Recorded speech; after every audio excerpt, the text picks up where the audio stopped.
நேற்று வந்து திரு ராகுல் காந்தி எதிர்க்கட்சி தலைவராக நாடாளுமன்றத்தில் இருக்கின்ற திரு ராகுல் காந்தி ரொம்ப சீரியஸான ஒரு குற்றச்சாட்டு வச்சிருக்கிறாரு. இந்த எலெக்ஷன் கமிஷன் இஸ் டெட். இங்க வந்து டெமோக்ரஸிங்கிறதுக்கு ஆபத்து இருக்கு. இங்க எலெக்ஷன் வந்து ரீட் பண்ணப்பட்டிருக்கு. அது அந்த அவர் எலெக்ஷன் கமிஷன் மேல சுமத்துறாரு. அதற்கு அவர் வந்து என்ன சொல்லியிருக்கிறாருன்னா, எங்களுக்கு பல நாட்களாக இந்த சந்தேகம் இருந்தது. ஆனால் ஆதாரம் இல்லாமல் எதுவும் சொல்லக்கூடாது என்கிற காரணத்தினால் நாங்கள் ஆதாரங்களை தேடி கண்டுபிடித்துக் கொண்டிருந்தோம். இப்போ 70லிருந்து 80 கான்ஸ்டிடுவன்சி வரைக்கும் இது வந்து 80லிருந்து 100ன்னு கூட சொல்றாங்க. இந்த ரீட் பண்ணியிருக்கலாம்.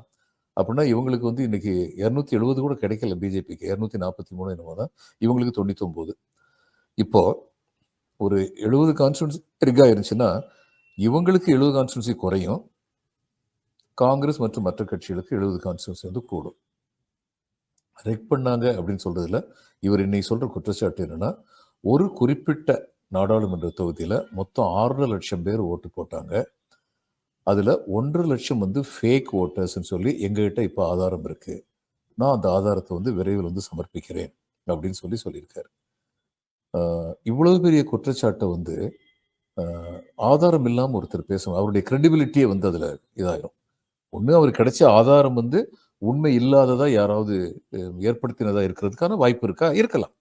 ஆனா அப்படி இல்லாம இவர் வந்து இதை பேசியிருக்க மாட்டார். இன்னொன்னு சொல்லியிருக்காரு, அவருடைய தங்கையே வந்து நெருப்போட விளையாண்டுறாதீங்க. இது எந்த இதுக்கும் எல்லைக்கும் போறவங்க கூட விளையாண்டுகிட்டு இருக்கீங்கன்னு சொன்னதுக்கு, நம்முடைய குடும்பத்துல வந்து அந்த அச்சம் யாருக்காவது இருந்திருக்கான்னு சொல்லி நான் கேட்டேன். இது வந்து உண்மை வெளியில வந்து தான் தீரும்னு சொல்லியிருக்காரு. அப்போ இவங்க ராஜ்நாத் சிங் வந்து சொல்லியிருக்காரு, இன்னொரு அமைச்சரும் சொல்லியிருக்காரு, இவருக்கு இதே பழப்ப போச்சு, இது மாதிரியே பேசிட்டு இருக்காரு. ஆட்டம் பாம்பு இருக்குன்னா சரி சீக்கிரமா கொண்டு வர வேண்டியதானே அப்படின்னு ராஜ்நாத் சிங் வந்து சொல்லியிருக்காரு, பாதுகாப்பு அமைச்சர்.